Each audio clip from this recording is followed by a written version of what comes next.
Programme میں ایک مرتبہ پھر خوش آمدید۔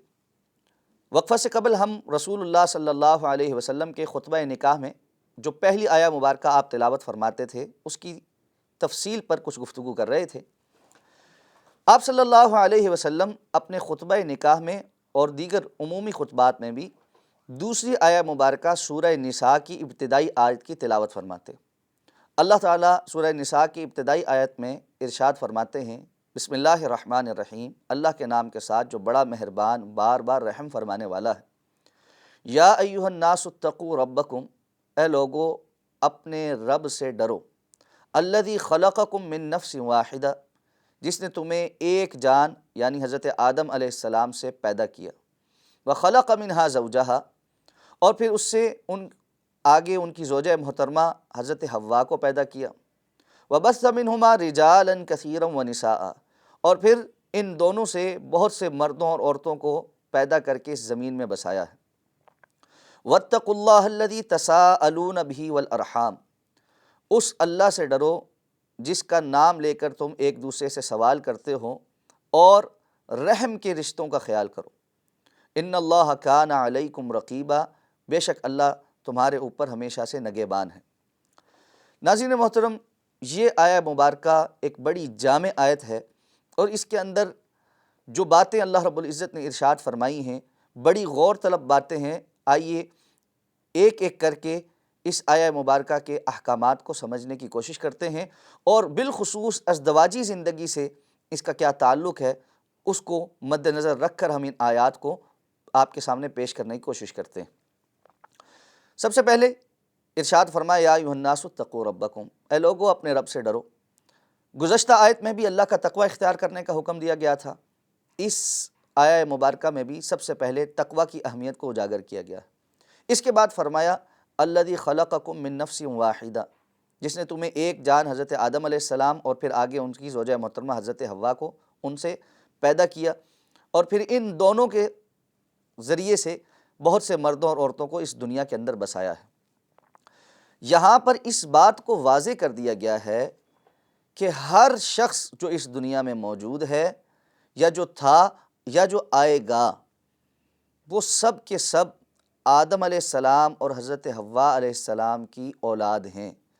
بحیثیت انسان ہر کوئی برابر ہے، مرد اور عورت دونوں اللہ کی مخلوق ہیں، اور اس مخلوق ہونے میں اور انسان ہونے میں ان میں کوئی فرق نہیں ہے۔ اللہ تعالیٰ نے ہی مردوں کو بھی پیدا کیا ہے اور اللہ تعالیٰ نے ہی عورتوں کو بھی پیدا کیا ہے۔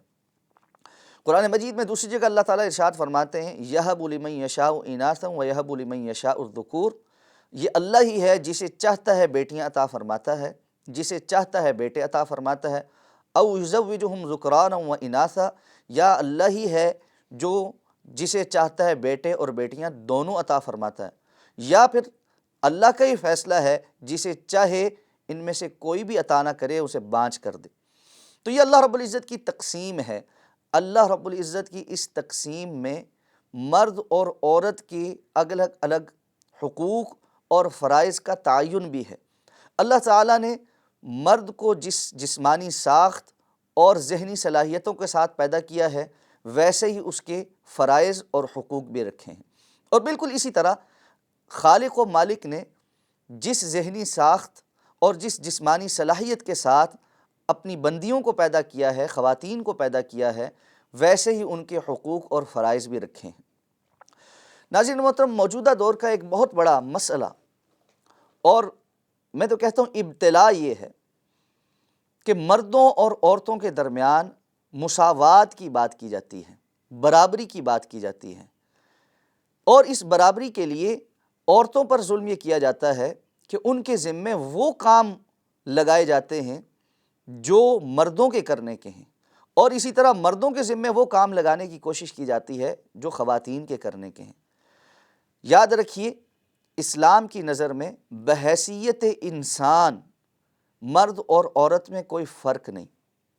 ہاں، اللہ رب العزت نے ایک کو مرد بنایا ہے، ایک کو عورت بنایا ہے، تو جو جسمانی اور ذہنی صلاحیتوں کا فرق ہے، اسی اعتبار سے اللہ تعالیٰ نے حقوق اور فرائض کے اندر اختلاف رکھا ہے، حقوق اور فرائض کے اندر فرق رکھا ہے۔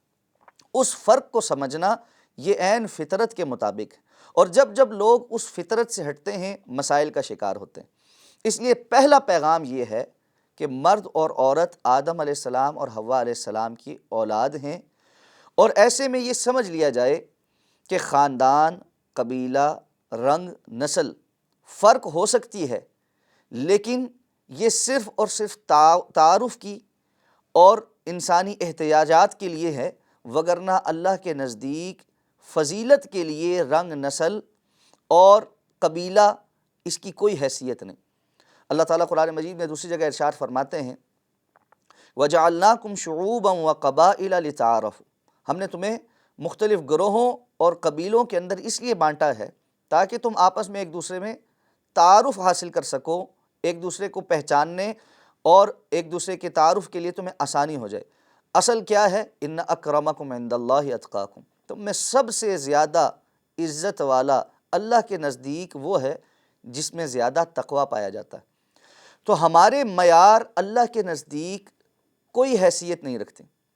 ہمارے معیار دنیاوی، رنگ، نسل، خوبصورتی، قبیلہ، جاب، پیسہ، یہ کہیں پر بھی بیان نہیں ہوئے۔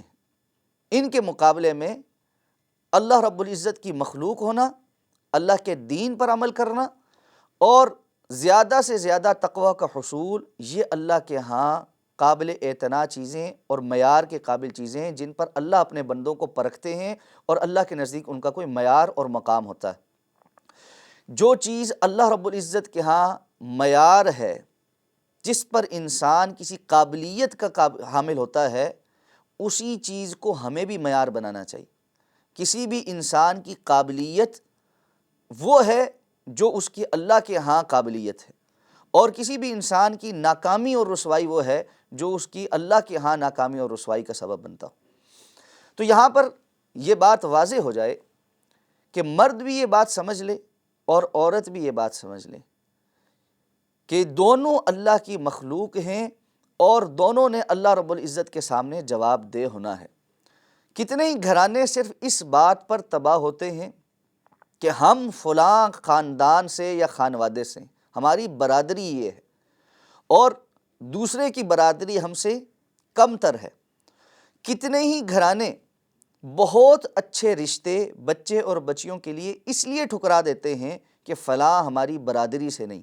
یاد رکھیے رسول اللہ صلی اللہ علیہ وسلم نے اس قسم کے کسی معیار کو رشتوں کے لیے بیان نہیں کیا، اور آگے پروگرام میں جب ہم تفصیلی احکامات پر جائیں گے تو وہاں پر یہ بات واضح کریں گے کہ رسول اللہ صلی اللہ علیہ وسلم نے لڑکے والوں کو اور لڑکی والوں کو کن باتوں کا حکم دیا ہے کہ رشتہ کرتے ہوئے کس کس بات کو مد نظر رکھنا چاہیے اور پرکھنا چاہیے۔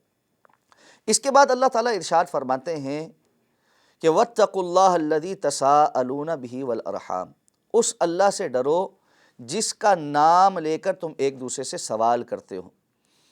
ہم مختلف چیزیں ایک دوسرے سے مانگتے ہیں، طلب کرتے ہیں۔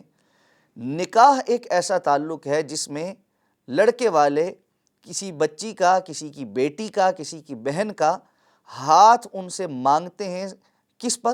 اللہ کے نام پر۔ یہ نکاح جو ہے یہ اللہ کے نام پر ان دونوں کو آپس میں جوڑنے کا ذریعہ ہے۔ ناظرین محترم، ہمارے پروگرام کا وقت مکمل ہو چکا ہے۔ اگلے پروگرام میں انشاءاللہ آیہ مبارکہ کے اسی حصے سے اور اگلی آیتیں جو اللہ کے رسول صلی اللہ علیہ وسلم خطبہ نکاح میں تلاوت فرمایا کرتے تھے ان پر انشاءاللہ تفصیل سے بات ہوگی۔ پروگرام دیکھتے رہیے اور نکاح کے مسائل کو سمجھنے اور اپنی ازدواجی زندگیوں کو خوبصورت اور حسین بنانے کے لیے ان باتوں پر عمل کیجیے۔ اللہ تعالیٰ سے اس دعا کے ساتھ اللہ تعالیٰ ہمیں سمجھ کر عمل کرنے کی توفیق عطا فرمائے، اور ہماری زندگیوں کے اندر وہ خیر اور برکت عطا فرمائے جو دین اسلام کے رہنما اصولوں پر عمل کر کے حاصل ہوتی ہیں۔ السلام علیکم ورحمۃ اللہ وبرکاتہ۔